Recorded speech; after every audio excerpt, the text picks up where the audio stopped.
C'était une femme qui était belle et qui avait un cœur énorme. Ma belle-fille avec nous, elle était très gentille. Ils étaient très amoureux tous les deux.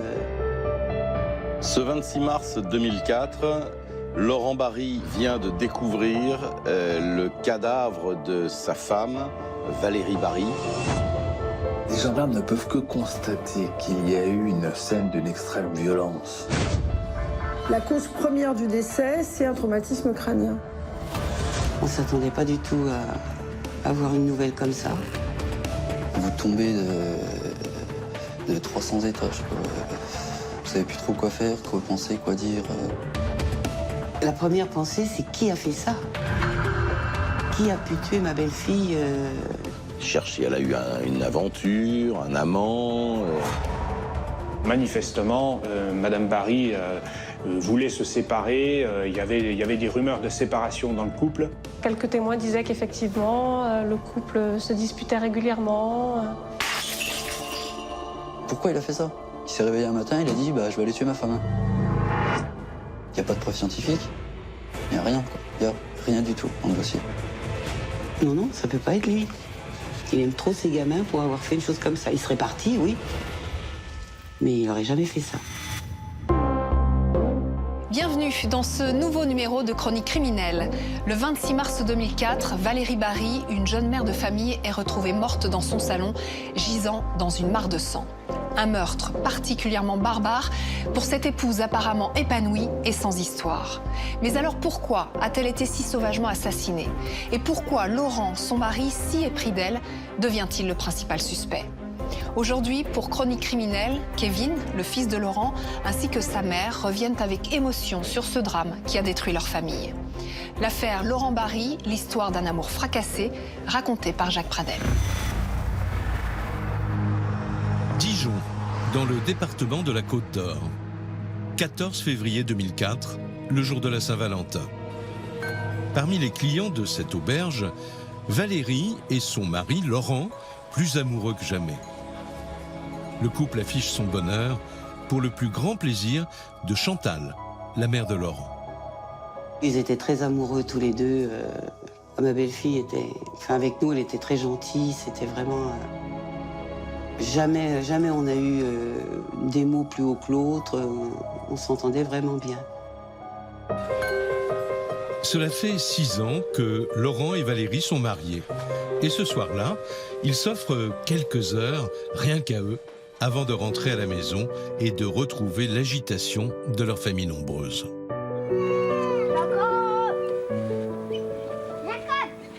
Regarde, Mylène, fais-lui voir les petites chèvres là-bas. Donne-leur un morceau de pain devant elle. Valérie et Laurent ont 4 enfants, une famille recomposée. Laurent, le père de famille, a 35 ans. Il élève des poulets et les vend dans la région. Valérie, sa femme, a 38 ans. Elle est aide-soignante dans un hôpital. Ils se sont installés dans la campagne bourguignonne, dans un hameau d'à peine 30 habitants. Ici, à Lanneau, ils ont trouvé la maison de leurs rêves, une petite ferme à rénover, où le père de famille a installé son exploitation. Pour Kevin, le fils de Laurent, c'était le temps du bonheur. Moi, je trouve que c'était quand même la belle vie. On avait vraiment de la chance. C'était un endroit, moi, je trouvais chaleureux. Il y avait des travaux à faire dans la maison. On avait plein de projets. On pouvait aussi bien aller faire du quad qu'aller courir dans les bois, aller vers les animaux, etc. Donc, il y avait énormément de choses à faire. On s'ennuyait pas une seconde là-bas. Pour moi, c'était vraiment des bons souvenirs, quoi, c'est clair.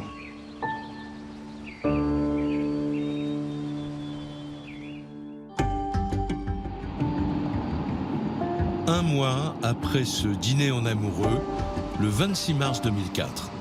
Comme tous les vendredis, Laurent est sur la route. C'est la journée où il livre ses volailles à ses clients. Ce matin, il est pressé de rentrer parce qu'il a prévu de déjeuner avec sa femme Valérie. Les enfants, eux, sont à l'école. Il est environ 11h30 quand il arrive à Lanneau. Quelques minutes plus tard, Laurent, couvert de sang, un téléphone à la main, compose le 18. Un pompier décroche aussitôt. L'appel est également enregistré. On entend Laurent Barry hurler dans le téléphone. Dépêchez-vous, ma femme est par terre, je ne sais pas ce qu'elle a.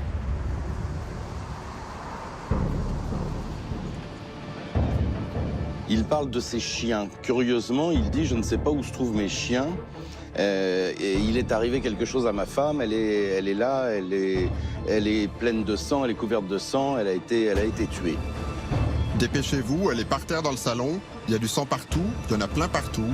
J'en ai plein sur moi, j'ai soulevé sa tête, elle disait rien. Je trouve pas mes chiens. Ils sont où mes chiens? Les secours comprennent qu'il faut faire vite. 10 minutes plus tard, les sirènes transpercent le silence de la campagne pour rejoindre le petit hameau perdu au milieu des champs. Laurent Barry, les mains et le visage ensanglantés, attend devant la maison.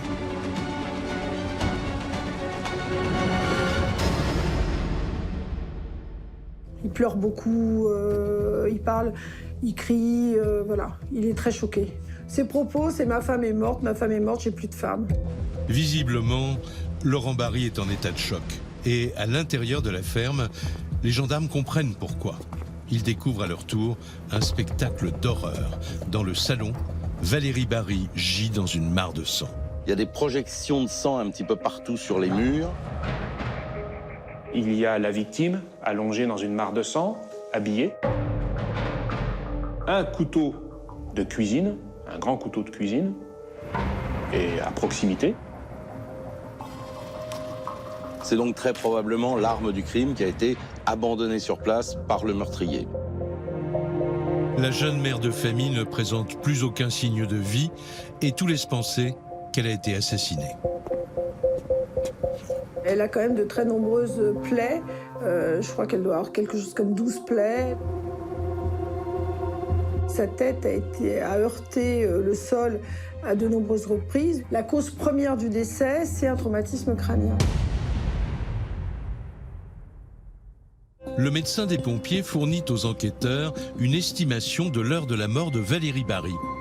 Le médecin, donc urgentiste, lorsqu'il arrive, va procéder aux premières constatations et a priori, pour lui, le décès est intervenu un peu plus d'1 heure avant, donc il situe ça vers 10h30. Voilà. La victime serait donc morte 1 heure avant l'arrivée de Laurent Barry. Pour les gendarmes, tout semble indiquer que Valérie a connu une fin extrêmement violente. Ils sont passés d'une pièce à l'autre, certainement en se battant. On découvre du sang à plusieurs endroits. On découvre des lésions de défense, notamment sur les mains. On peut en conclure donc qu'effectivement, le meurtrier s'est acharné sur la victime, qu'elle a cherché à se défendre et qu'il a fini par avoir gain de cause. Elle ne devait pas s'attendre à être agressée par cette personne. D'où le fait que les enquêteurs se soient posé la question de savoir si c'était une connaissance. La mère de famille a été agressée dans la cuisine et les constatations laissent penser qu'elle s'est défendue avant de succomber sous les coups de son meurtrier dans le salon. Elle est habillée et ne porte aucune trace de violence sexuelle.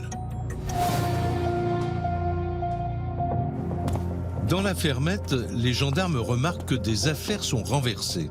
Pour eux, il ne fait aucun doute que quelqu'un a fouillé à la hâte dans les affaires du couple. Il n'y a pas un désordre total dans l'appartement. En revanche, effectivement, des petites choses ont bougé. Le sac à main de Valérie Barry renversé.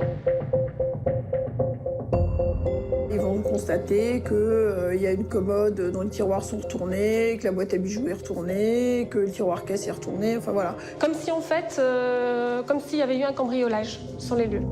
En poursuivant leur constatation, les gendarmes remarquent que les chiens de garde de la famille sont enfermés dans une remise. Il y a 2 chiens, il y a un Rottweiler et un Border Collie. Tous les témoins disent que ces chiens sont à l'extérieur en permanence. Or là, les chiens sont enfermés dans un local attenant à la maison. En leur absence, n'importe qui a donc pu pénétrer dans la propriété. Laurent Barry, lui, est toujours prostré à l'extérieur. Pour lui, rentrer à nouveau dans la maison semble au-dessus de ses forces. Va être prise la décision de le l'hospitaliser, parce que vraiment, il ne va pas bien du tout à ce moment-là, il est vraiment dans un grand état de choc. C'est dans l'unité de soutien psychologique de l'hôpital de Dijon que les gendarmes vont faire hospitaliser le mari de la victime.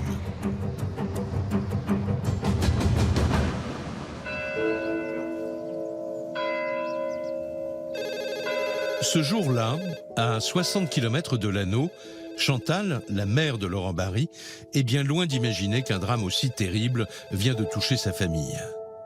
J'ai reçu un coup de fil, je me rappelle plus à quelle heure, d'un gendarme qui m'a dit que ma belle-fille était décédée et qu'il fallait qu'on aille tout de suite à l'hôpital général emmener des affaires pour Laurent, enfin bref.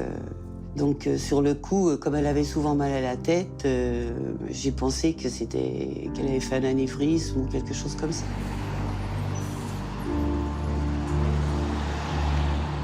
Donc on est parti à l'hôpital et on a su ce qui s'était passé que 5 heures après. Un gendarme qui nous a dit qu'elle avait été poignardée. Alors là, on est tombé des nues parce que franchement, on ne s'attendait pas du tout à avoir une nouvelle comme ça. C'est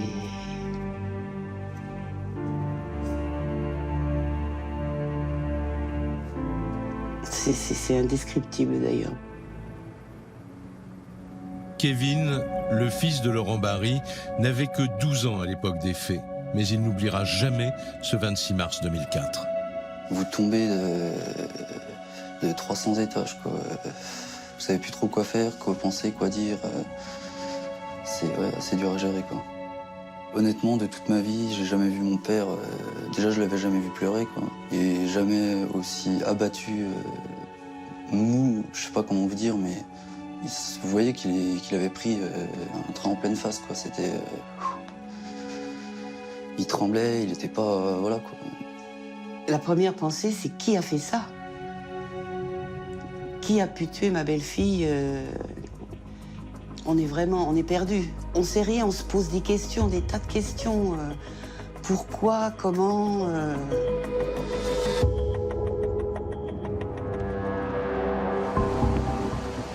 Dans l'unité psychologique de l'hôpital de Dijon, 6 heures après la découverte du corps de sa femme, Laurent Barry retrouve ses esprits. En fin d'après-midi, les gendarmes l'interrogent et le mari de Valérie leur raconte dans le détail la journée du drame.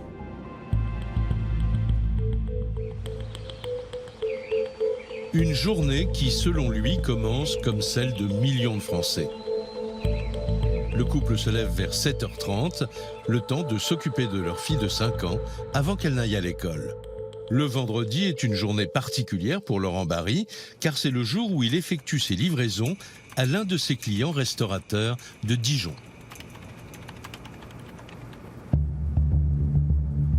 Tous les vendredis, Laurent Barry va livrer les poulets dans ce restaurant. C'est un de ses clients habituels. Monsieur Barry va expliquer sa matinée, qu'il a fait des factures le matin avant de partir. Ce vendredi-là, exceptionnellement, Valérie ne travaille pas à l'hôpital. La jeune mère de famille a pris sa journée pour s'occuper de sa petite fille Laura et pour bricoler à la maison. Elle devait poncer les poutres. Ils étaient en train de refaire leur maison. Elle avait donc un travail de ponçage de poutres dans le salon. D'après Laurent Barry, il est aux alentours de 9h quand il quitte la ferme. Ce 26 mars 2004, l'éleveur de poulets choisit de faire la route avec sa voiture, car sa fourgonnette ne démarre pas. Dijon est à 56 km de Lanneau. Il va mettre 1 heure pour arriver à Dijon et livrer donc le restaurateur qu'il avait l'habitude de livrer. Alors il arrive entre 10h et 10h15, c'est ce qui est indiqué par le restaurateur à ce moment-là. Et puis ensuite, il va donc passer quelques instants là. Il reste 10 minutes, un quart d'heure à discuter et à livrer sa volaille. Il est donc aux alentours de 10h20 quand Laurent Barry prend le chemin du retour. Mais l'éleveur de poulets ne va pas directement rentrer chez lui. Sur la route, il s'arrête chez un ami garagiste. C'est une habitude entre les deux hommes. Tous les vendredis, ils passent un moment ensemble. Ensuite, il va s'arrêter chez un de ses amis pour boire un café. Il est alors 10h30 et d'après le médecin des pompiers, c'est l'heure à laquelle Valérie Barry a été assassinée. Là, ils vont prendre un café dans l'atelier, discuter de choses et d'autres, notamment des problèmes mécaniques de sa petite camionnette qui démarre mal. Il a du mal à démarrer sa camionnette. Mais ce matin-là, Laurent Barry ne tarde pas trop car il sait que Valérie l'attend à la maison. Il quitte son ami vers 10h50 pour prendre la route du retour. 3 quarts d'heure plus tard, il passe le panneau d'entrée de l'anneau et en arrivant chez lui, il constate immédiatement que quelque chose ne tourne pas rond. La porte est ouverte. Dans le salon, il découvre le corps de sa femme, couchée sur le dos. Elle est couverte de sang. Immédiatement, il la prend par la tête, mais elle ne bouge pas. Hagard, il la recouvre avec sa parka. Il ne supporte pas de la voir.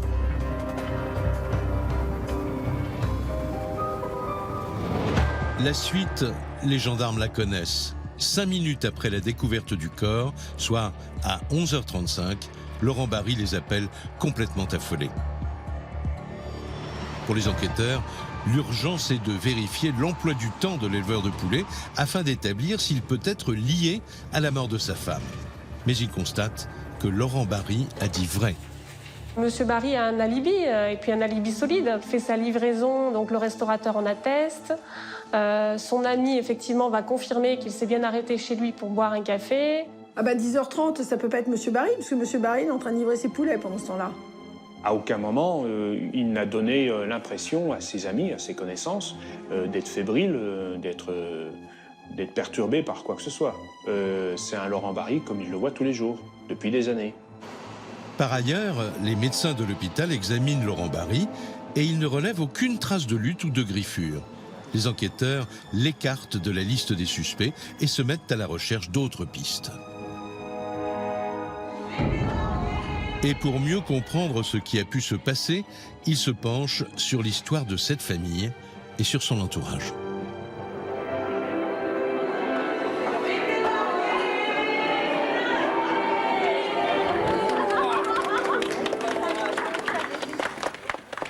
En 1998, Laurent et Valérie se disent oui. Des êtres s'aiment et veulent engager ensemble leur avenir dans la tendresse et... Les jeunes mariés étaient fous amoureux l'un de l'autre.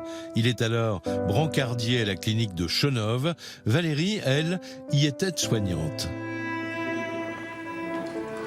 Le baiser de l'amour maintenant. Pour eux, ce mariage était le couronnement d'un véritable coup de foudre. Je pense qu'il était très amoureux d'elle. Il dit bien, ma femme, c'était tout. Enfin, à un moment donné, je crois, il dit, ma femme, ça a été l'explosion de tout.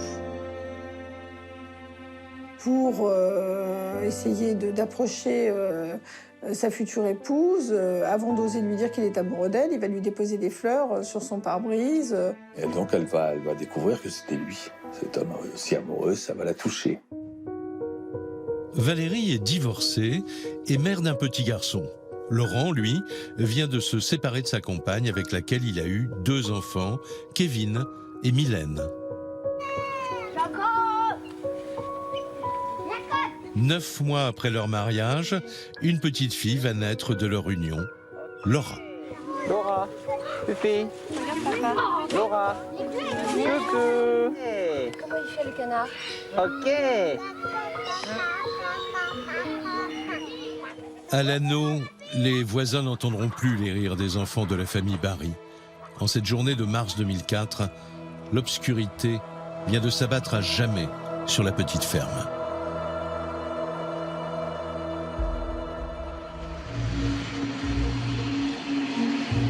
Dès le lendemain du meurtre, soit le 27 mars 2004, la presse locale s'empare de l'affaire. Avec la parution du premier article sur la mort de Valérie, les habitants du hameau prennent peur. Le hameau de l'Anneau est un tout petit hameau, je crois qu'il compte 4 familles. Donc forcément, comme souvent quand il y a un fait divers dans un tout petit village, ça crée une espèce de psychose. Ce 27 mars au matin, Laurent Barry, accompagné des gendarmes, retourne sur les lieux du drame. Il se rend compte que des objets ont été dérobés. Il ne retrouve plus une montre de marque Festina, alors qu'il estime, il pense, qu'elle a peut-être été volée, ainsi que des, je crois, survêtements. Dans le monnayeur posé sur le bureau, il manque aussi 100 €. Le préjudice semble ridicule par rapport au crime qui vient d'être commis. On a du mal à imaginer que quelqu'un puisse tuer pour une montre Festina et pour quelques pièces d'argent. Quant à l'arme du crime retrouvée près du corps de sa femme, Laurent Barry n'en fait aucun mystère. Face aux gendarmes, il avoue tout de suite que ce couteau de boucher est bien le sien. C'est un couteau très professionnel. Ce couteau appartient à Laurent Barry, il ne dira jamais le contraire. C'est un couteau qu'il utilise pour tuer ses volailles, ou les dépecer, enfin bon, dans le cadre de son métier. Et on ne va pas découvrir d'empreintes digitales sur ce couteau et un tout petit peu d'ADN, mais en quantité insuffisante pour pouvoir en extraire un profil génétique. Ce qui veut très probablement vouloir dire que ce couteau a été essuyé après son utilisation. L'aviculteur explique qu'il a posé ce couteau sur l'appui de la fenêtre de la cuisine en attendant de pouvoir l'aiguiser. N'importe qui aurait donc pu s'en saisir.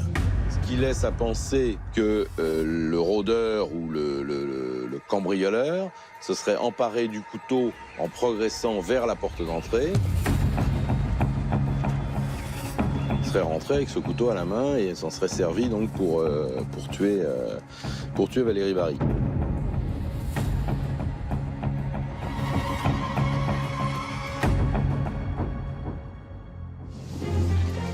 Trois jours après la mort de sa femme, Laurent Barry est autorisé à réintégrer son logement. Curieusement, l'unité scientifique n'est pas encore passée et n'a fait aucun prélèvement sur la scène de crime. Ça a été figé une nuit. Ensuite, les scellés ont été retirés de la maison et donc les gendarmes ont dit à mes grands-parents qu'ils pouvaient venir nettoyer ce qui s'était passé. On a nettoyé tout le sang qu'il y avait,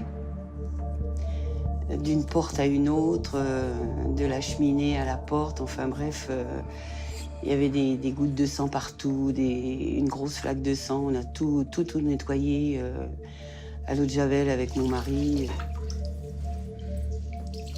Et c'est quelque chose que je ne souhaite à personne. Mais Laurent ne trouve pas la force de vivre à nouveau dans cette maison. Il va donc avec ses enfants aller s'installer chez ses parents. C'est là qu'il trouve le soutien moral dont il a besoin. Et c'est l'occasion pour lui d'en dire un peu plus à son fils. Il est venu dans ma chambre, nous expliquer un petit peu, avec ses mots, comme on peut expliquer à un enfant de 12 ans, ce qui s'est passé, quoi. Sans rentrer dans le détail, évidemment. Mais... Il m'a dit donc qu'il était rentré, qu'il avait trouvé Valérie décédée, qu'il savait pas ce qui s'était passé. Et c'est tout, quoi. Il n'est pas plus rentré dans le détail que ça, et je pense qu'il a eu raison, quoi, honnêtement. Mais bon, après, nous, avec ce qu'on a vu dans les journaux, on savait... moi, je lui en ai pas parlé parce que je savais pas trop comment aborder le sujet, forcément. Donc, ouais, il était quand même abattu et il a vraiment mal, quoi.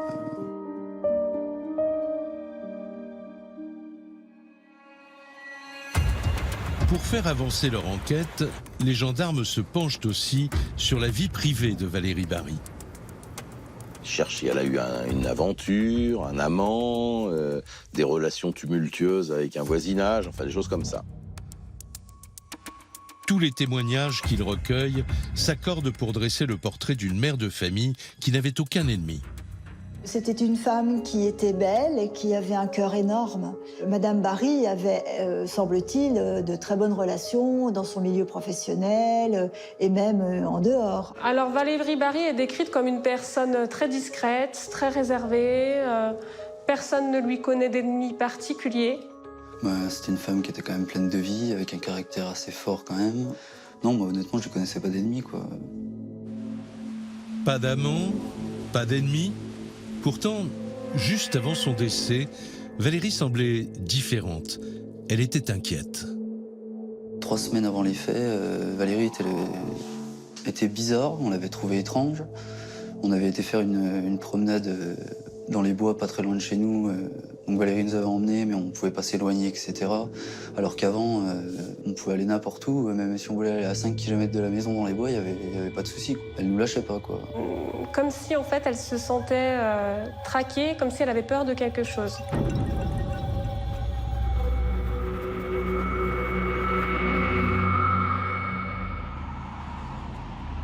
Les enquêteurs se focalisent sur ce nouvel élément. Ils se rendent à Lanneau pour interroger les voisins de la famille. Et tous les habitants du hameau leur racontent la même histoire étrange. Les jours précédant le drame, ils ont tous reçu des appels téléphoniques d'un mystérieux interlocuteur. On va voir qu'un certain nombre de voisins se plaignent d'avoir reçu des coups de fil anonymes la nuit, avec des bruitages au téléphone, des respirations, des choses comme ça. Des bruits de respiration, de longs gémissements, une voix âgée qui murmure des « je t'aime » très lentement. Les enquêteurs essaient de remonter jusqu'à ce personnage énigmatique. Parallèlement, pour faire avancer l'enquête, ils passent un appel à témoins dans la presse locale. Ils reçoivent un témoignage intéressant, celui de la buraliste de la commune voisine. Cette commerçante se souvient d'un client au comportement très étrange, 3 jours seulement après le meurtre. Un homme s'était présenté à son bureau de tabac pour acheter le journal. Cet homme se saisit du journal dans un état d'excitation, paye, quitte le magasin, et la buraliste va regarder ce qu'il fait. Eh bien, il va s'enfermer dans sa voiture et lire fébrilement le journal. La buraliste s'en souvient parfaitement. Ce jour-là, dans l'édition du quotidien régional, un long article est consacré au meurtre de Valérie Bary. Visiblement, l'inconnu était très pressé de le lire. Cette personne présentait une morsure à la main, que la buraliste a remarqué. Forcément, c'était surprenant. D'après la commerçante, cette trace de morsure était d'origine humaine et l'homme qu'elle a vu, de toute évidence, voulait se tenir informé de l'enquête sur la mort de Valérie. Pour les gendarmes, c'est une piste. Mais la buraliste ne parvient pas à leur dresser un portrait robot. Elle n'apporte aucun élément distinctif pour retrouver ce personnage inquiétant.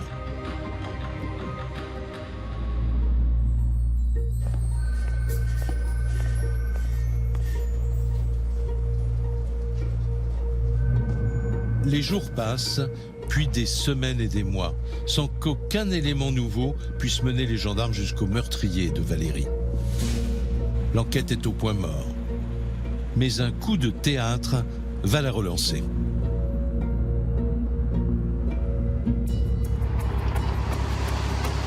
Six mois après le meurtre, Laurent Bary se présente dans les locaux de la section de recherche de Dijon.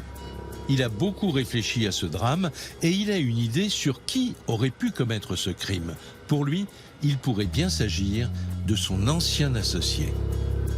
Laurent avait pris une personne pour l'aider à faire des conserves qu'il avait commencé à faire, tuer ses poulets, emballer les poulets et tout. Donc ils passaient déjà un certain temps ensemble. Il est venu à plusieurs reprises travailler avec M. Bary, donc pour lui filer un petit coup de main moyennant un billet. Laurent Bary explique aux enquêteurs que cette association n'a pas duré longtemps et surtout qu'elle se serait mal terminée. Et il se trouve que cet associé, à un moment donné, faisait des avances à Madame Bary, au point qu'elle se sentait harcelée. Quand il était présent, elle était très nerveuse.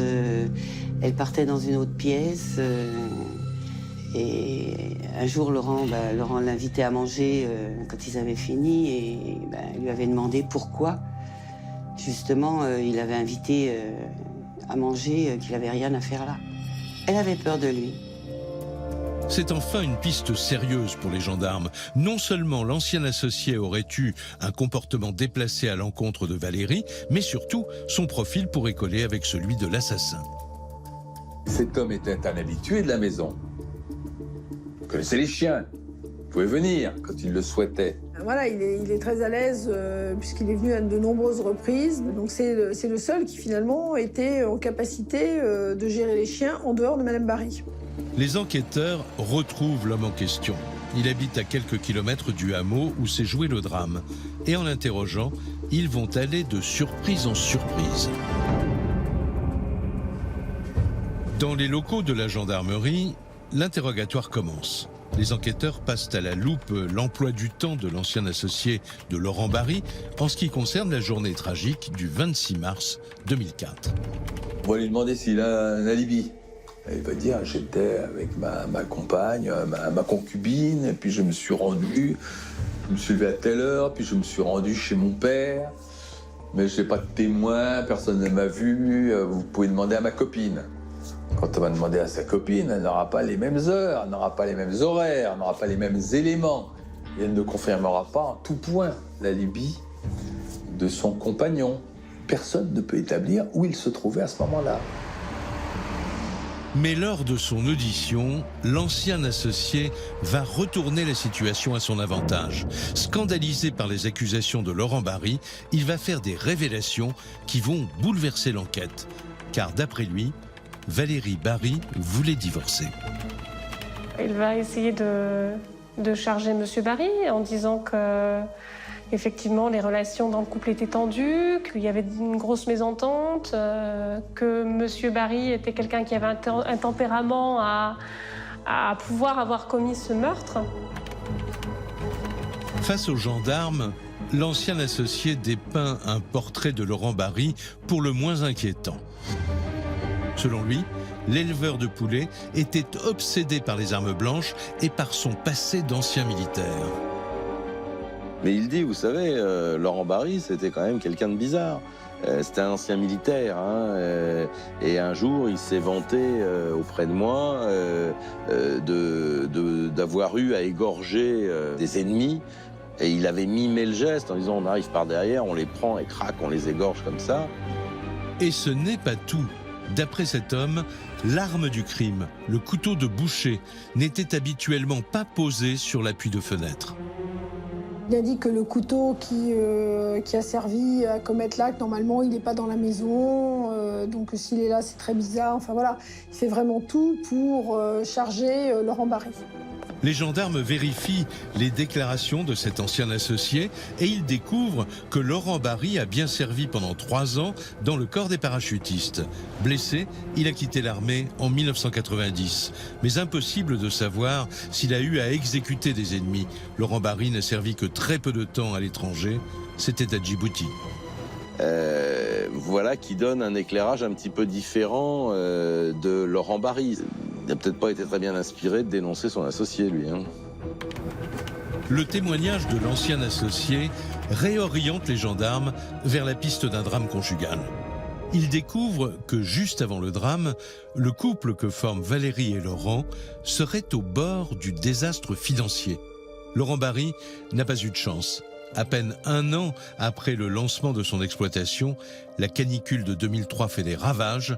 Avec la chaleur, tous ses poulets sont décimés.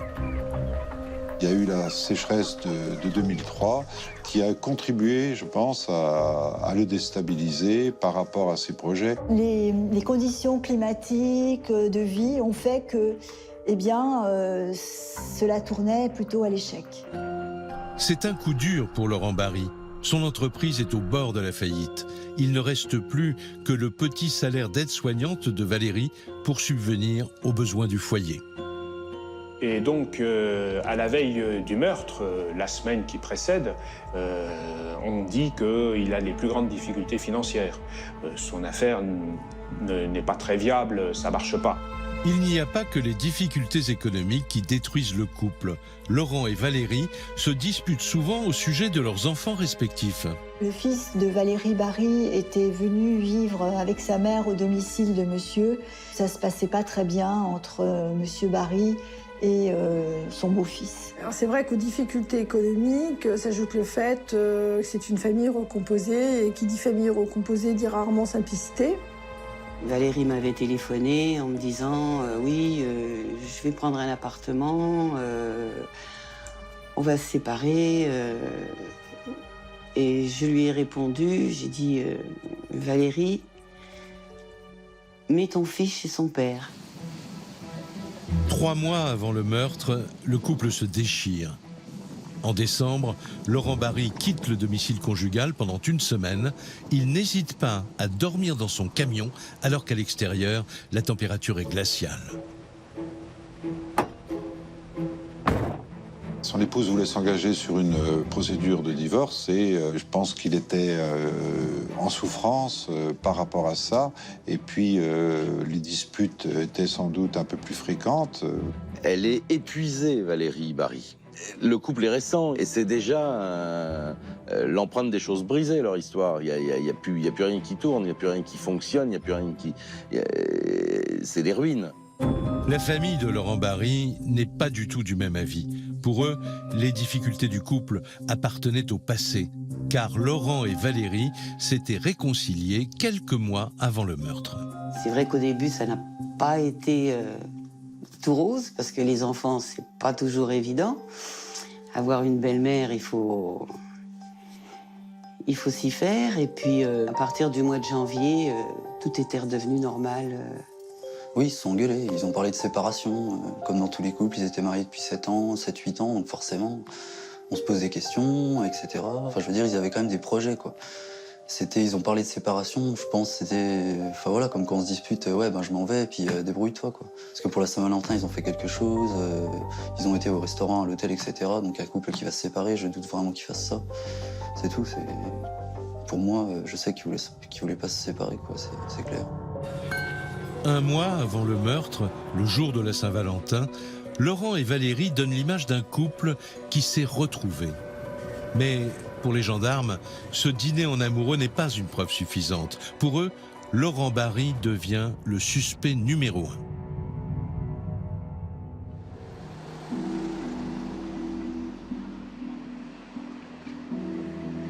1. 1 an et demi s'est écoulé depuis le meurtre. En octobre 2005, les enquêteurs sont toujours à la recherche de preuves pour étayer leurs convictions. Afin de prouver la culpabilité de Laurent Barry, ils reprennent tout à zéro. Et les gendarmes découvrent que quelque chose leur a échappé depuis le début. Ma femme est morte, où sont mes chiens? Les gendarmes vont réécouter les enregistrements, l'appel au secours, et remarquer, et faire une déduction de gendarme, que Laurent Barry a dit « Mais où sont mes chiens? Où sont mes chiens ?» Et ils entendent en arrière-plan des aboiements lointains. Il est 11h35 le 26 mars, donc on est vraiment à quelques minutes de la découverte du corps, et déjà il y a un truc qui cloche. D'après les gendarmes, les aboiements de l'enregistrement prouveraient que les chiens de Laurent Barry étaient à ce moment-là à côté de lui et qu'il les aurait enfermés lui-même pour faire croire qu'un cambrioleur pouvait entrer. Et un autre élément conforte les enquêteurs dans leurs doutes à l'encontre du mari. Ils réexaminent la toute première déclaration que Laurent Barry leur avait faite sur son emploi du temps. En relisant le PV d'audition, il remarque que l'aviculteur a indiqué avoir fait ses factures le matin du crime avant de prendre la route. Mais en examinant l'historique de son ordinateur, les enquêteurs remarquent qu'il n'a pas été allumé ce matin-là. Monsieur Barry a déclaré avoir fait ses factures le matin, avant de partir.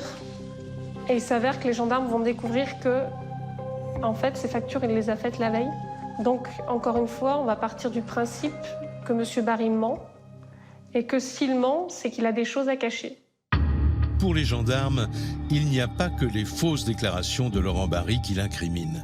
Il y a aussi un rapport d'expert sur des chaussons retrouvés dans sa voiture 11 jours après le meurtre. Et il est accablant pour l'éleveur de poulets.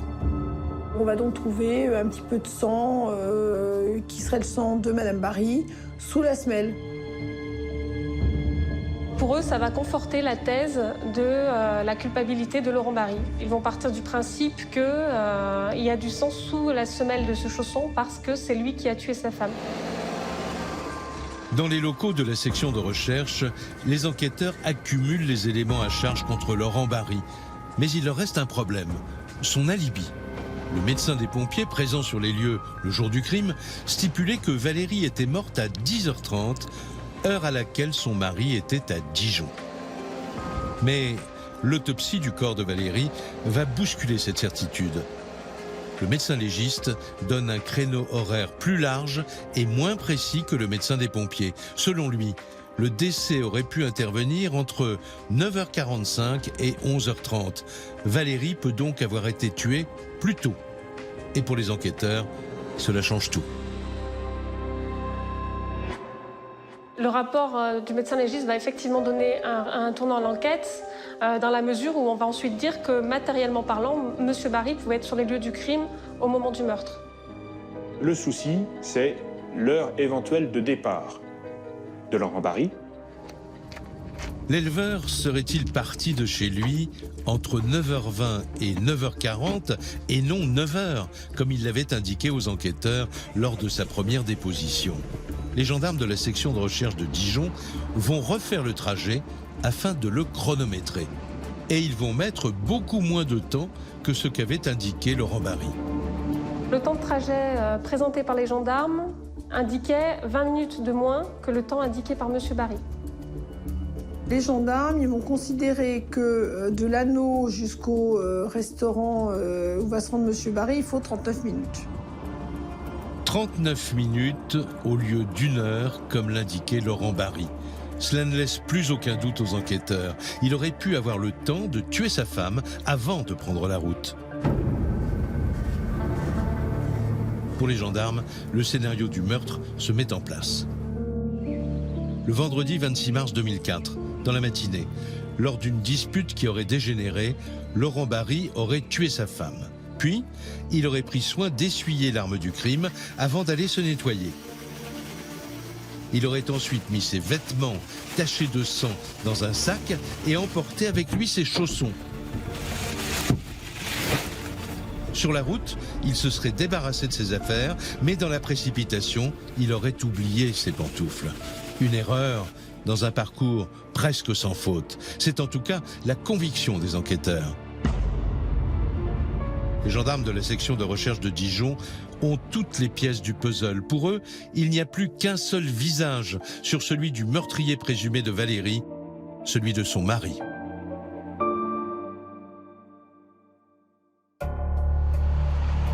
Le 17 janvier 2006, après 2 ans d'enquête, les gendarmes décident de placer Laurent Barry en garde à vue. Ils sont bien déterminés à obtenir ses aveux. Mais Laurent Barry tient bon. Le jour du meurtre, il réaffirme qu'il n'était pas présent. Il nie avec véhémence être le meurtrier de sa femme. Mais les gendarmes ne le croient pas. En garde à vue, il prend l'attitude du silence, en fait.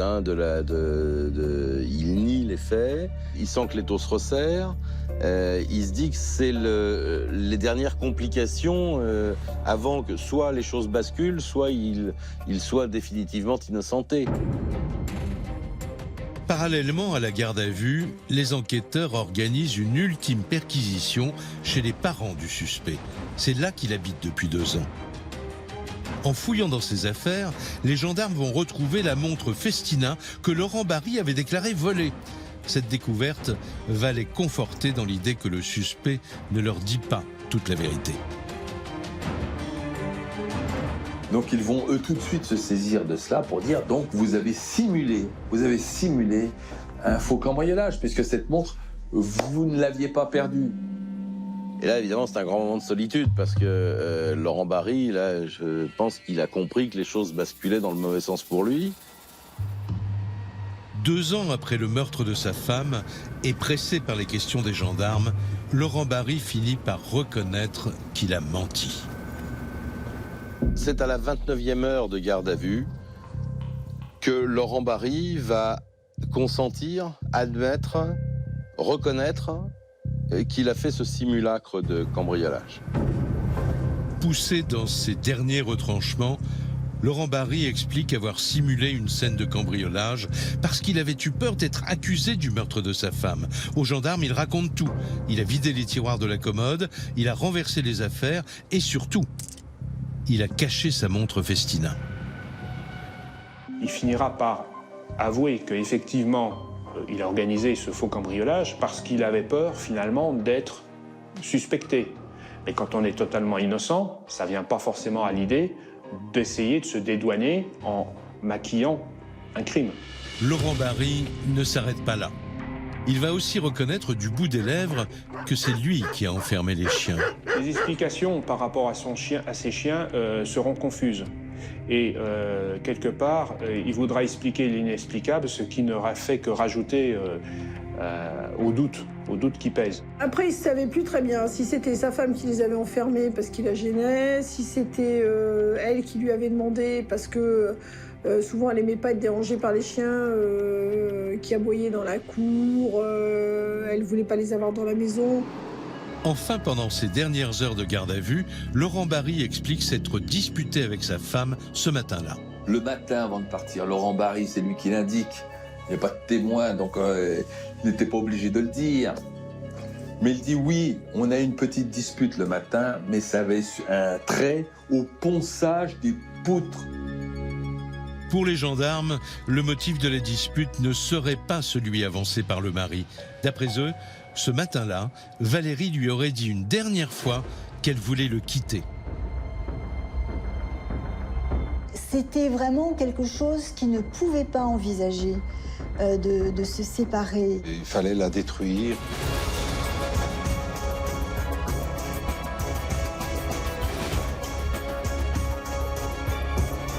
On peut donc imaginer, rétrospectivement, que Laurent Barry a tué sa femme, qu'il a maquillé ce crime, qu'il a enfermé les chiens. Et ensuite, il monte à Dijon, comme si de rien n'était, et c'est seulement à son retour qu'il donne l'alerte.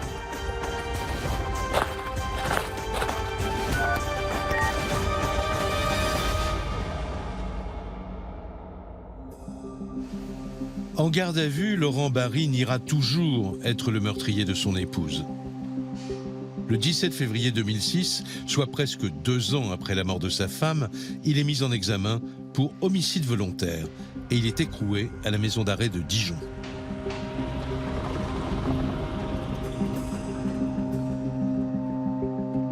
Pour sa famille, cette incarcération est un véritable traumatisme. Pourquoi il a fait ça? Il s'est réveillé un matin, il a dit je vais aller tuer ma femme. Il n'y a pas de preuve scientifique, il n'y a rien, quoi. Il n'y a rien du tout dans le dossier. Non, ça peut pas être lui. Il aime trop ses gamins pour avoir fait une chose comme ça. Il serait parti, oui, mais il n'aurait jamais fait ça. Des preuves de son innocence, il n'y a que ça, quoi. Par contre, de sa culpabilité, j'aimerais bien qu'on en trouve une. Tout l'enjeu du procès d'assises à venir est de savoir si Laurent Barry est un coupable idéal ou un meurtrier manipulateur. Le procès de Laurent Barry s'ouvre 3 ans plus tard, en octobre 2009. Entre-temps, ses avocats ont obtenu sa libération conditionnelle. C'est donc libre qu'il comparait. Une équipe de télévision l'avait rencontré à ce moment-là. C'est le grand jour. Tout ce que j'espère, c'est que les jurés écouteront bien ce qu'on a à leur dire et puis qu'ils comprendront ce qu'on a à leur expliquer. Comment vous sentez là aujourd'hui? Mal, très mal. La bouche sèche, je suis assez nerveux et voilà quoi. 9 jurés vont devoir se prononcer sur la culpabilité de Laurent Barry. Et leur tâche s'avère complexe, puisque dans ce dossier, il n'y a qu'un élément tangible, le chausson de Laurent Barry, légèrement taché du sang de sa femme. Et ils ont été retrouvés donc 11 jours après dans la voiture. Si j'avais été l'auteur des faits, je pense que j'aurais été assez intelligent pour retirer les chaussons, alors que la gendarmerie m'avait appelé la veille pour me dire venez demain avec votre voiture. Je pense qu'il y a quand même un minimum. Mais les dénégations de Laurent Barry passent mal, car dans le box, il ne trouve pas ses mots et n'a pas l'attitude que les jurés attendent d'un innocent. Il parlait pas, il était vraiment renfermé. Il pleurait quand même assez souvent quand on évoquait Valérie, etc. Donc je pense que ça n'a pas joué en sa faveur. De rester vraiment, il était vraiment renfermé, un visage fermé, il avait l'air froid, etc. Je pense qu'à ce moment-là, M. Barry, il passe pas forcément très bien. Appelé à la barre, le médecin légiste donne le coup de grâce à l'accusé, car il revient sur ses conclusions concernant l'heure de la mort de Valérie. Ils ont dit que ça pouvait aller jusqu'à 9h, voire 8h30 et jusqu'à 11h30. Quoi. Donc en gros, il y a même plus d'heure précise du décès. Quoi. Il y a une fourchette qui, moi, me paraît vraiment trop large. Quoi. C'est simplement improbable, impossible et scandaleux. C'est-à-dire qu'on voulait absolument avoir la peau, on voulait absolument faire condamner la personne accusée, Laurent Barry. Pour la défense, le chronométrage réalisé par les gendarmes n'est pas réaliste. Bon, bah, c'est impossible. Je vous défie de le faire, honnêtement. Et puis n'importe qui. Ou alors vous le faites avec une voiture de gendarmerie avec les gyrophares et à 160 tout le long, quoi. Alors, où était le mari à l'heure du crime? C'est à cette question que le jury va devoir répondre.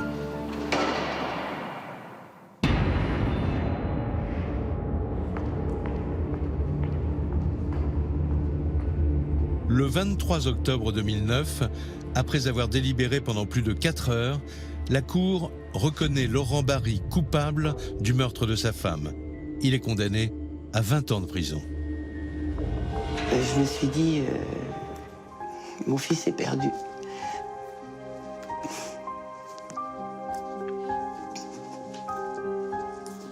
Vous dites 20 ans, quoi. Je les avais même pas à l'époque, quand j'avais 18 ans. Je me dis, c'est bon, que je le reverrai plus. Moi, je m'en suis voulu parce que j'arrivais pas à parler à ce procès. Parce que j'ai pas réussi à dire ce que je voulais dire.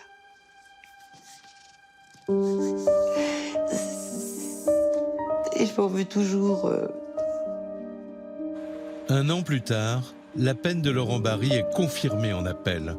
Aujourd'hui, derrière les barreaux, il clame toujours son innocence pour le meurtre de sa femme. Direction les Caraïbes, sur l'île paradisiaque d'Aruba. C'est là que Nathalie Holloway disparaît un soir de mai 2005 pendant un voyage scolaire. La dernière fois que la lycéenne est aperçue, c'est à la sortie d'une boîte de nuit, en compagnie d'un certain Joran van der Sloot. Le jeune Caribéen en sait-il plus qu'il ne veut bien l'admettre? La réponse dans cette nouvelle enquête de Chronique criminelle. Elle est adorable. C'est une jeune fille ouverte et sociable avec tout le monde. Elle a eu une enfance heureuse, avec des parents aimants et présents. Aruba est une grande cour de récréation sous les tropiques, avec ses plages, ses casinos et ses boîtes de nuit. Ses filles étaient à l'étranger, loin de chez elles. Joran faisait ce qu'il voulait. Il fréquentait les casinos, il jouait, il buvait, prenait de la drogue. Il a entraîné Nathalie au fond du bar et ils ont bu quelques verres d'alcool. Joran van der Sloot a emmené Nathalie à la plage. À votre avis, qu'avait-il en tête? Quand Beth Holloway apprend que sa fille n'a pas pris l'avion de retour, elle part aussitôt à Aruba à sa recherche. Tout le monde voulait la trouver et résoudre cette affaire. On avait la preuve qu'il était capable de tuer. Qu'avait-il pu faire à Nathalie? Je savais au fond de moi que ça n'allait pas bien finir.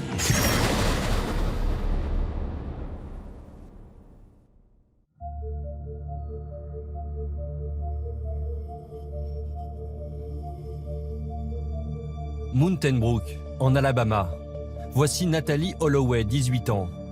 La jeune fille grandit dans une famille aisée et réussit tout ce qu'elle entreprend. Jolie et surtout brillante à l'école, elle vient d'obtenir son diplôme de fin d'études.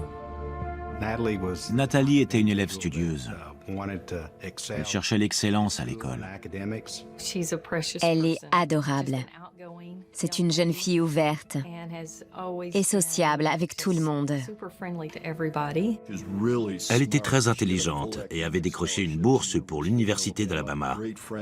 Elle avait beaucoup d'amis, venait d'une bonne famille, était responsable et sympathique.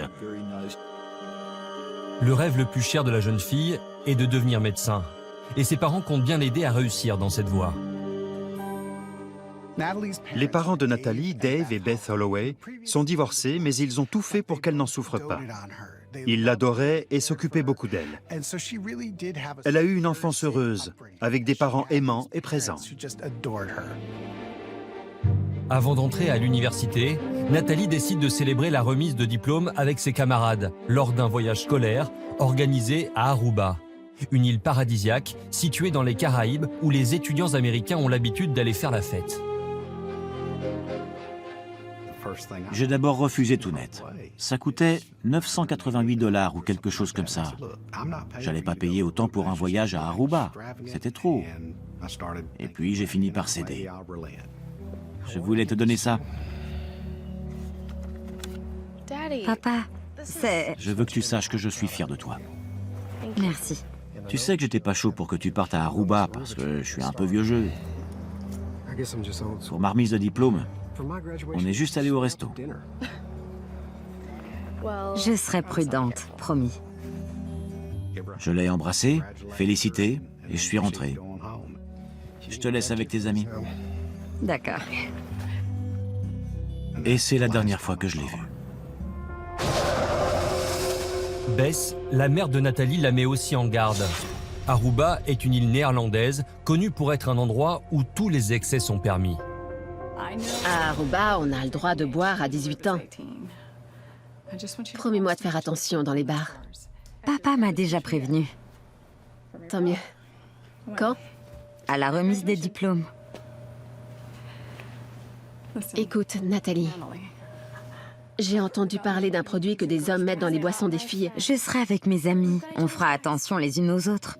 On sera 130. T'inquiète pas, maman.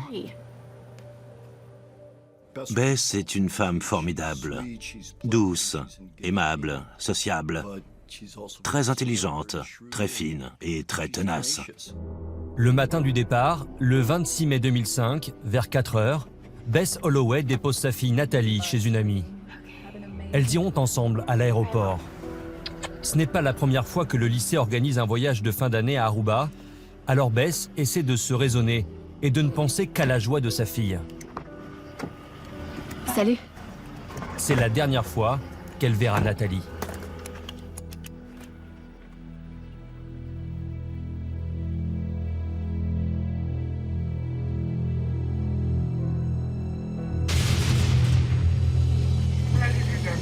La jeune fille débarque à Aruba avec 123 étudiants et 7 accompagnateurs.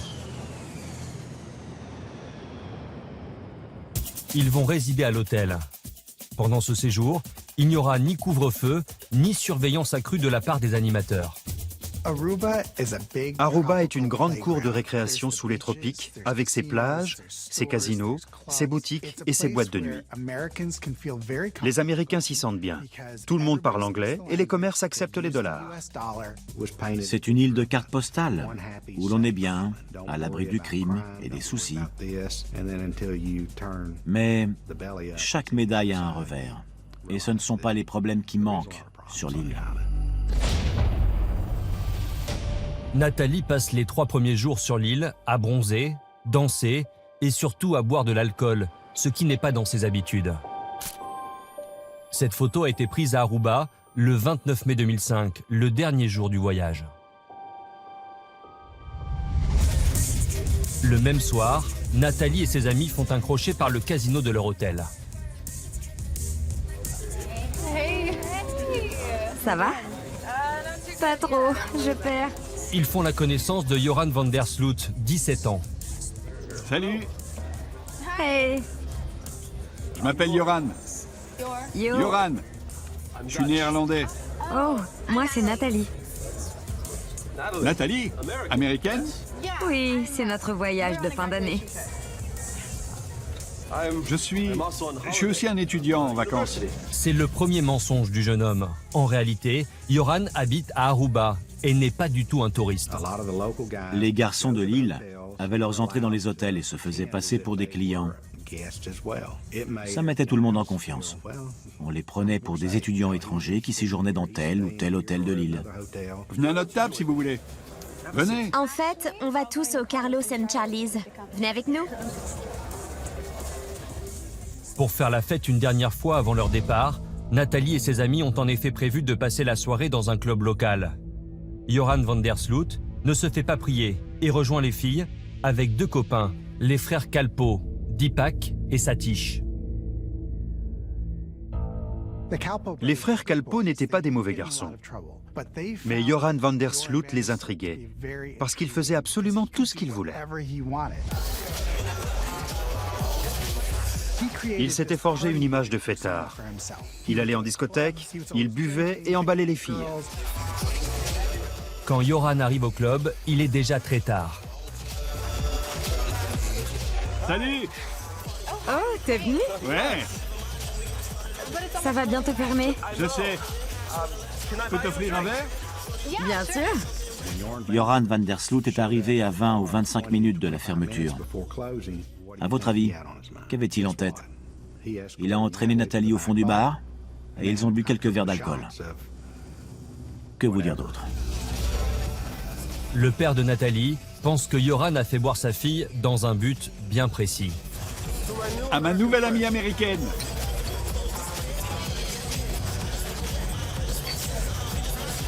Ah, c'est infect. Non, non, bois. T'es sûr? Allez. Ah, ça va fermer. Attends. J'ai une idée. C'est ta dernière nuit à Aruba, non? Est-ce que tu as vu les requins? Quel requin? Les requins, près du phare. On peut les voir que la nuit. Tu me fais marcher. Je te mentirais?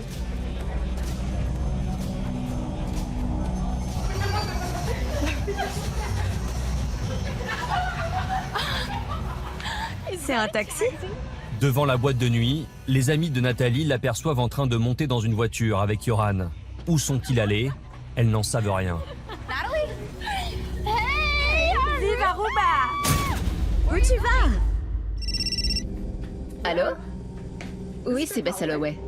Le lendemain, la maman de Nathalie reçoit un appel inquiétant de l'organisateur du voyage. Quoi? Attendez, comment ça, elle n'est pas montée dans l'avion? Dave Holloway apprend également la disparition de sa fille. Je savais au fond de moi que ça n'allait pas bien finir. Quand vous apprenez la disparition de votre fille, le sol se dérobe sous vos pieds.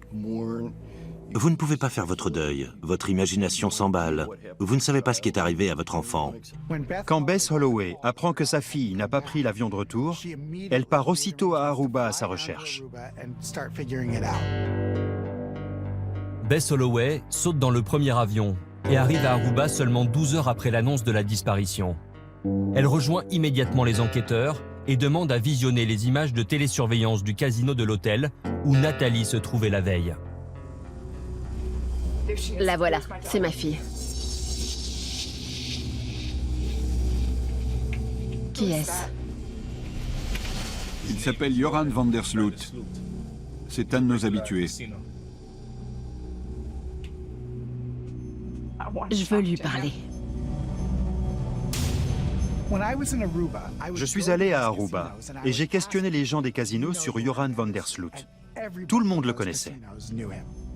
Joran faisait ce qu'il voulait.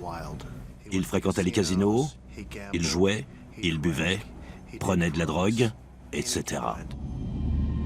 Joran van der Sloot habite chez ses parents, dans une dépendance au fond du jardin, ce qui lui laisse beaucoup de liberté. Et le jeune homme a mauvaise réputation. Il est connu pour aborder les filles le dernier soir de leur séjour, afin de les droguer et abuser d'elles sans jamais être inquiété. Il n'y avait jamais eu d'accusation officielle de viol. Joran choisissait ses victimes de façon à ne pas être ennuyé par la suite. Ses filles étaient à l'étranger, loin de chez elles. Plusieurs familles m'ont contacté pour me dire qu'il était arrivé exactement la même chose à leur fille, à Aruba, mais qu'elles ne pouvaient pas le prouver. Bien qu'il soit à 3 heures du matin, Bess Holloway convainc la police de l'emmener voir Joran sur le champ. Je voudrais parler à votre fils. C'est la dernière personne qui a été vue avec ma fille. Je ne vois pas le rapport avec moi ou mon fils. Qu'est-ce qui se passe, papa?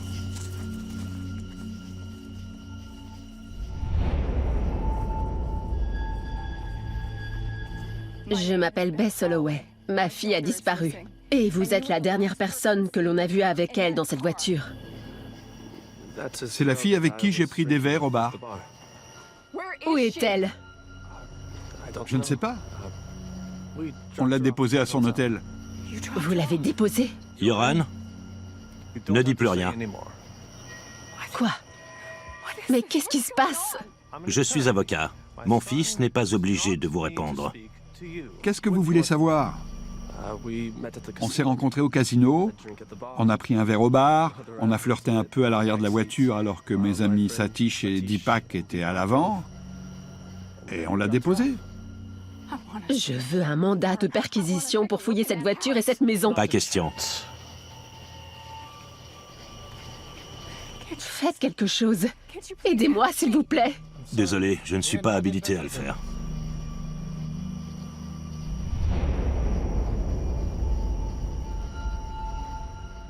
On a perdu un temps précieux à les considérer comme innocents.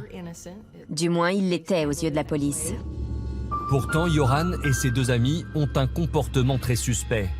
Dès le départ de la mère de Nathalie, ils s'empressent de laver leur voiture, jusque dans les moindres recoins. Pourquoi nettoyer la voiture en plein milieu de la nuit? Devant la police et Bess Holloway, Yoran a déclaré avoir déposé Nathalie à son hôtel. Mais les caméras de surveillance prouvent le contraire. Elle n'est pas rentrée à l'hôtel, ni par la porte principale, ni par aucune autre. 48 heures après la disparition de Nathalie, Dave Holloway prend l'avion pour Aruba. Il s'attend au pire. Je n'ai rien dit à personne, mais je savais qu'elle était partie. Si on dépasse les 24 à 48 heures après une disparition, c'est qu'il n'y a presque plus d'espoir possible. Vous ne faites rien. Rien. Nous faisons notre possible. Votre possible? Vous n'avez rien fait. Vous avez fouillé chez lui? Vous avez regardé dans sa voiture? Non! Bess est à bout de nerfs. Mais pour la police, il n'y a pas de quoi s'inquiéter. Ils ont l'habitude et Nathalie ne devrait pas tarder à réapparaître. C'était vraiment frustrant, parce qu'ils nous disaient tous les jours qu'ils allaient retrouver Nathalie. Dave Holloway décide d'organiser lui-même des recherches, aidé par des proches qui le rejoignent à Aruba. En Alabama, quand les médias locaux apprennent la disparition de Nathalie, il dépêche des journalistes sur place. Je suis allé à Aruba quelques jours après sa disparition. Toutes les radios d'information, les magazines, les journaux ont couvert l'histoire. Même le New York Times. Bess passait des heures et des heures par jour en interview. Ils savent qui, ils savent où, ils savent quand, ils savent comment. Et ils savent pourquoi. Je ne comprends pas ce qu'ils attendent. Je ne comprends pas. Toutes les mères d'Amérique pouvaient s'identifier à Bess Holloway et s'imaginer dans un pays étranger, à la recherche de leur enfant. Le 9 juin 2005, sous la pression du public, la police arrête Yoran et les frères Kalpoe pour les interroger sur la disparition de la jeune fille. Nous les avons déposés tous les deux, Yoran et Nathalie, à l'hôtel. Yoran van der Sloot et les frères Kalpoe sont interrogés. Mais il y a des incohérences dans leurs déclarations. Yoran van der Sloot et les frères Kalpoe ont dû trouver autre chose à dire, parce que les caméras de surveillance montraient bien qu'ils ne les avaient pas déposés à l'hôtel.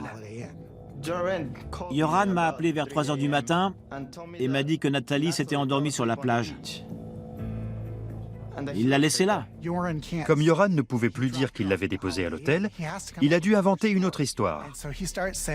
Il a commencé à dire qu'il l'avait laissée sur la plage. Et à partir de là, sa version des faits n'a pas arrêté de changer. À ce moment-là, on était presque sûr que l'un des garçons finirait par se retourner contre les autres en passant aux aveux. Ça se passe toujours comme ça. On voulait des réponses. Qu'ils répondent et qu'on puisse rapatrier Nathalie.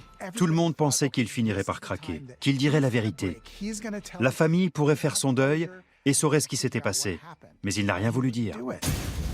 Face au mutisme des trois amis, Dave Holloway se rend devant la prison où Yoran se trouve. Il espère croiser Paulus van der Sloot, le père du garçon, et le convaincre de l'aider. J'avais l'intention d'attendre qu'il sorte pour avoir une conversation avec lui. Monsieur Van der Sloot? Oui? Qu'est-ce qui se passe? Je suis le père de Nathalie. Je veux vous parler. Je lui ai serré la main si fort que son bras en tremblait, et le mien aussi. Écoutez, monsieur Holloway, je vous comprends, mais vous devez me comprendre aussi. Je dois tout faire pour protéger mon fils, et je le ferai. J'ai su alors qu'il était mêlé à la disparition de Nathalie. La famille de Nathalie engage un détective privé pour enquêter sur les agissements du père. Et la police va lui emboîter le pas. Paulus van der Sloot était en garde à vue, parce que la police était persuadée qu'il était impliqué. Monsieur Van der Sloot? Pourquoi courez-vous? Pourquoi êtes-vous en garde à vue? Pourquoi courez-vous? Nous ne saurons jamais quel rôle Paulus van der Sloot a joué, parce qu'il est décédé. Je pense qu'il est mort à la suite du stress généré par cette affaire. Le 3 septembre 2005, Van der Sloot et les frères Kalpoe sont libérés, faute de preuves. Les habitants d'Aruba ne voulaient pas faire peur aux touristes. Tout ce qu'ils voulaient, c'était qu'on ne parle plus de tout ça. Si les autorités locales veulent étouffer l'affaire, les médias américains, eux, se déchaînent. Nouvelles informations dans l'affaire de l'adolescente américaine disparue à Aruba. Du nouveau sur Joran Van der Sloot. Bess Holloway garde espoir de retrouver sa fille vivante. Avec à peine 190 km² à couvrir, la famille pense que les recherches vont être rapides. Tout le monde voulait la trouver et résoudre cette affaire. Tout le monde avait une idée de l'endroit où elle était. Il y avait des bateaux entiers de journalistes. Ils parlaient à la police. Il y avait des journalistes dans tous les coins de l'île, à retourner toutes les pierres. Aidés par les volontaires et les journalistes, les forces de police passent l'île au peigne fin. En vain. 3 mois passent et toujours rien. Les journalistes américains se désintéressent de l'affaire et quittent Aruba. Mais Bess et Dave Holloway n'abandonnent pas pour autant. On s'attend toujours à ce que la police fasse son travail, mais ce n'était pas le cas. C'était de pire en pire. 3 ans plus tard, le corps de Nathalie n'a toujours pas été retrouvé. Et contre toute attente, en 2008, c'est Joran lui-même qui va relancer l'affaire. Il contacte Fox News et déclare qu'il a vendu Nathalie pour en faire une esclave. Joran faisait tout pour relancer l'affaire Nathalie Holloway parce que c'était son seul gagne-pain. Il appelait les journalistes et leur disait « Pour 10 000 $, je vous raconte ce qui s'est passé ». Mais bien sûr, Joran n'a jamais révélé à qui que ce soit ce qui s'était vraiment passé. Il doit y avoir au moins une dizaine de versions différentes de ce qui s'est passé. Ces communiqués nous détruisaient à chaque fois. C'était affreux.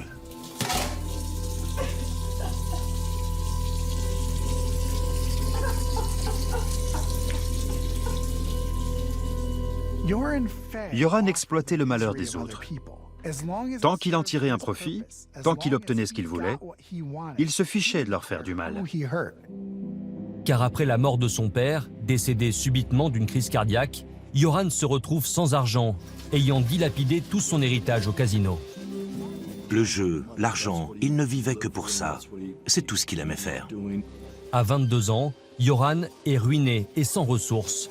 Il tente alors le tout pour le tout et envoie un mail à John Kelly, l'avocat de la famille Holloway. Sous un nom d'emprunt et contre 250 000 $, il propose de lui révéler où se trouve le corps de Nathalie. Nous avons échangé des mails pendant une semaine ou deux. Je lui ai répondu que nous étions intéressés, bien sûr, tout en sachant que c'était un coup monté.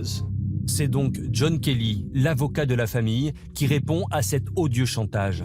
Il se rend à Aruba pour remettre à Joran 10 000 $ en liquide, espérant le piéger à son tour.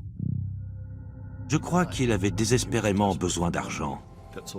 Il ne voyait que ça et se fichait éperdument du reste. Le FBI est informé et décide de filmer l'extorsion de fonds pour pouvoir arrêter et extrader Joran vers les États-Unis. Joran est entré dans la pièce et s'est installé sur le canapé, comme prévu. 10 000 cash. Vous voulez compter ?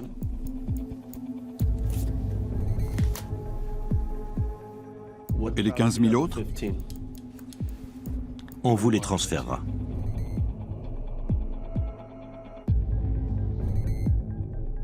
Je lui ai repris l'argent, ce qui avait l'air de le mettre en panique. Il avait $10 000 en main et je les ai repris. On pensait tous les deux rouler l'autre. Et on a continué notre petit manège. Je l'ai bien observé. Il n'y avait pas une once de bonté en lui. Yoran accepte alors de révéler où il a abandonné le corps. Il a commencé à m'indiquer des endroits. D'abord le club de tennis d'Aruba, puis une maison. Il avait soi-disant enterré le corps de Nathalie sous le porche avant qu'une dalle de béton ne soit coulée dessus. Yoran envoie John Kelly un peu partout sur l'île, mais le corps de Nathalie reste introuvable. Quand je suis rentré à New York, j'étais toujours en contact avec Yoran. 5 jours après, il m'a écrit « Monsieur Kelly, je suis désolé, je ne vous ai pas dit la vérité. Je vous ai arnaqué, vous et d'autres personnes. Je n'en suis pas fier, mais c'est comme ça. Je suis désolé, mais tout ce que je vous ai dit est faux. Je garde l'argent, tant pis pour vous. » Encore une fois, le jeune homme a menti, tout en essayant d'en tirer profit.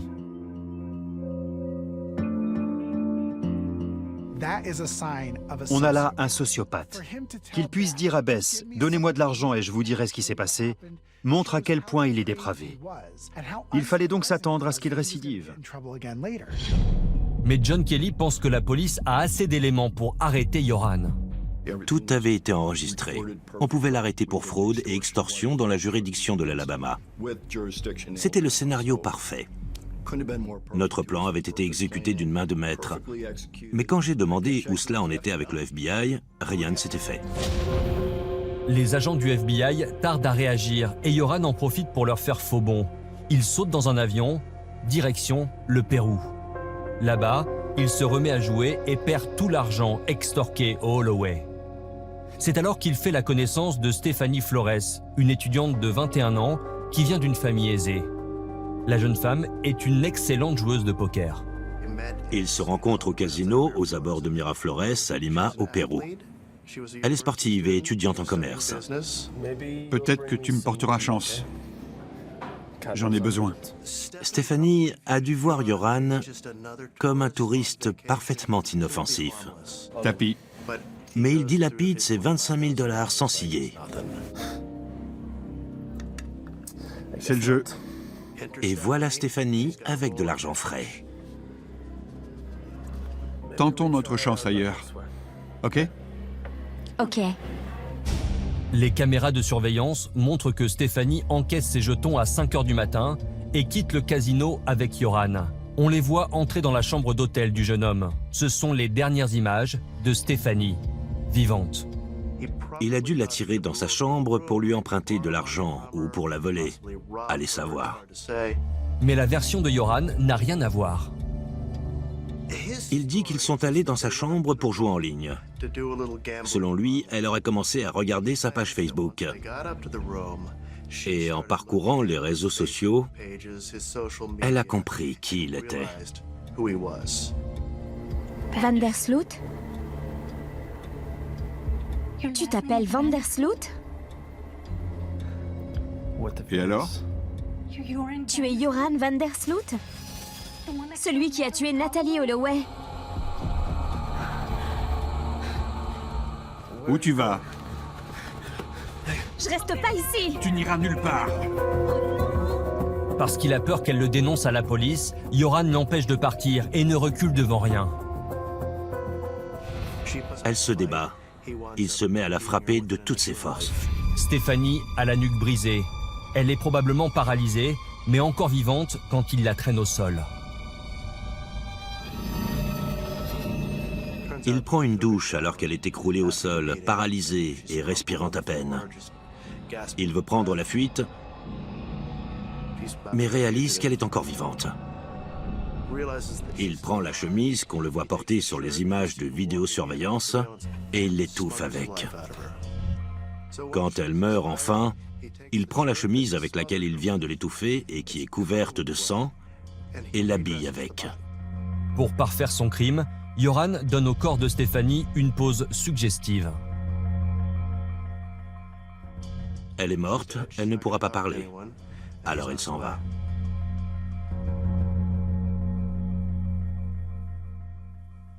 Trois jours plus tard, une femme de chambre découvre le corps de Stéphanie.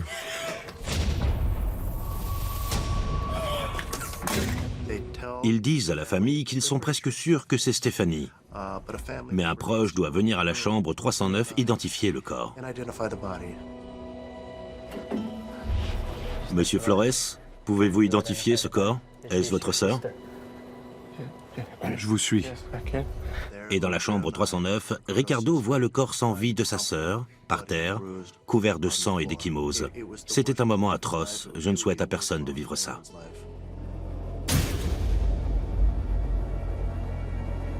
De son côté, Joran a pris la fuite. Il tente de rejoindre le Chili par tous les moyens, car il se doute que la police est à ses trousses. Il a fait entre 4 et 5 000 km en 3 ou 4 jours avant d'être arrêté. Quand on y pense, c'est la moitié des États-Unis. En cavale, il change d'apparence. Il se rase et se teint les cheveux. Il change de vêtements et ne garde avec lui que l'essentiel, à quelques exceptions près, comme son ordinateur portable. La police péruvienne réussit à l'intercepter près de la frontière avec le Chili. Il est aussitôt conduit en détention à Lima. Joran van der Sloot a été arrêté pour le meurtre d'une femme au Pérou. Joran avoue tout de suite le meurtre de Stéphanie, ce qu'il n'a jamais fait pour celui de Natalie Holloway. Je veux tout avouer. Je regrette profondément ce que j'ai fait. Je ne sais pas ce qui m'a pris. Je m'en veux. Ça changeait tout. On avait la preuve qu'il était capable de tuer. Qu'avait-il pu faire à Nathalie? À force d'étudier le profil du tueur, Dave Holloway, le père de Nathalie, pense savoir ce qui est arrivé à sa fille. D'après lui, et même s'il s'agit de pure spéculation, cette fatale soirée du 30 mai 2005 se serait déroulée ainsi. Tu veux que je te dise? Quoi?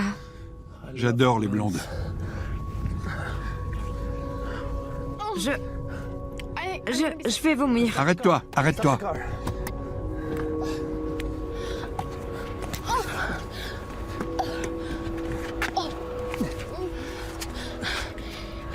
Il faut que je sorte.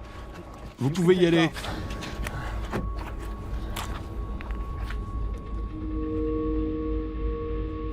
Joran van der Sloot a emmené Nathalie à la plage. Où sommes-nous?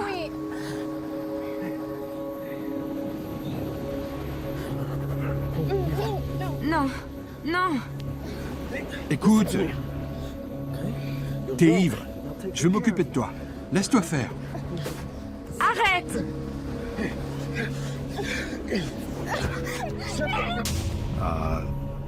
Il la bat et...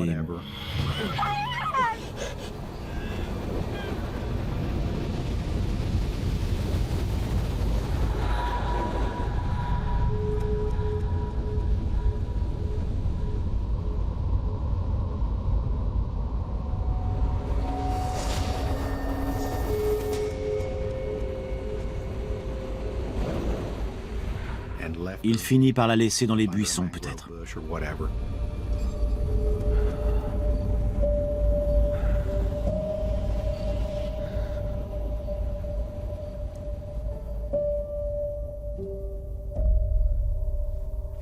Son père l'apprend.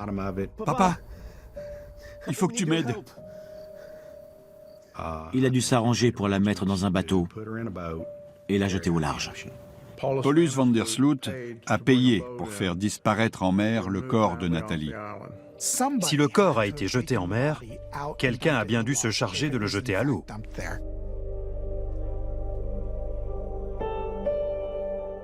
Quelqu'un s'est débarrassé du corps de Nathalie dans l'océan.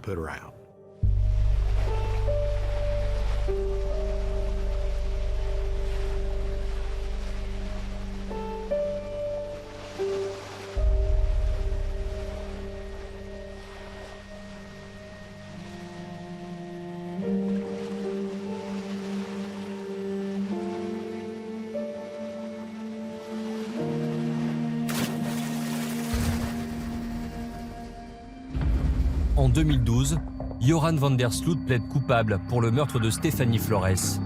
Il est condamné à 28 ans de réclusion dans une prison péruvienne. Mais du fond de sa cellule, il continue de clamer son innocence en ce qui concerne l'affaire Natalie Holloway. Est-ce que justice a été entièrement faite? Peut-être. Peut-être pas. La famille Holloway n'a toujours pas retrouvé sa fille. Il est en prison, et dans l'une des pires qui existent au monde. Je me dis qu'il y a une justice divine.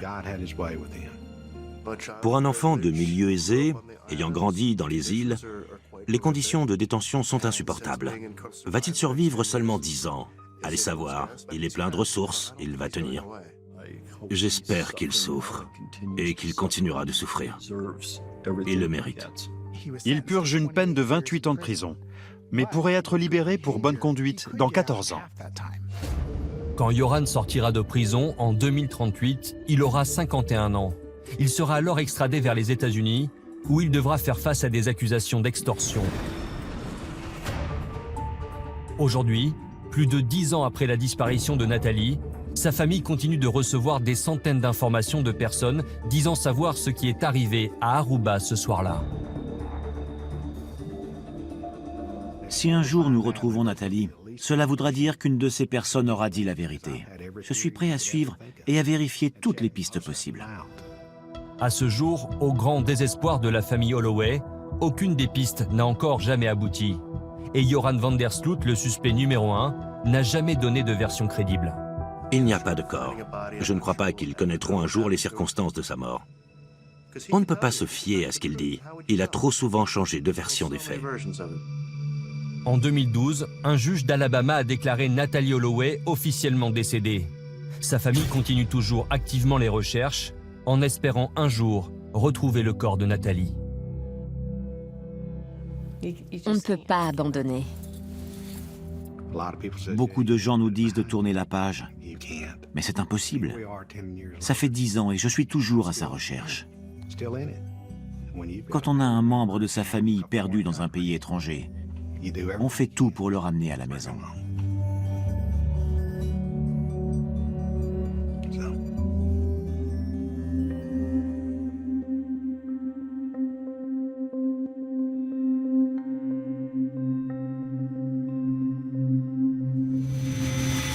Chronique criminelle, c'est terminé pour aujourd'hui, mais je vous retrouve très vite pour de nouvelles enquêtes inédites.